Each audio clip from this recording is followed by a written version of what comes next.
சர்வதேச நாணய நிதியத்துடன் நாளைய தினம் பணிப்பாளர் மட்ட ஒப்பந்தம் கைச்சாத்திடப்படுவதற்கான சாத்தியங்கள் காணப்படுவதாக ஸ்ரீலங்கா ஜனாதிபதி அனுரகுமார திசாநாயக்க தெரிவித்துள்ளார்.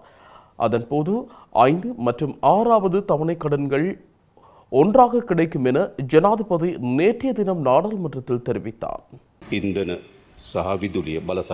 மத்திய கிழக்கு போரினால் ரூபாவின் பெறுமதி ஒரு குறிப்பிட்ட அளவில் வீழ்ச்சியடைந்துள்ளதாக ஸ்ரீலங்கா ஜனாதிபதி அனுரகுமார திசாநாயக்க தெரிவித்துள்ளார்.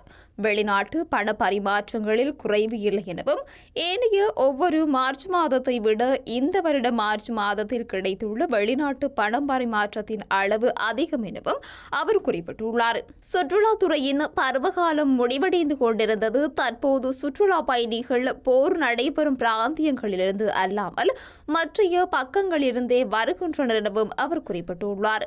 நாம் மார்ச் மாதத்தில் 3 லட்சம் சுற்றுலா பயணிகளை எதிர்பார்த்த போதிலும் சுமார் 1,50,000 பேரே வந்துள்ளதாகவும் அவர் குறிப்பிட்டுள்ளார்.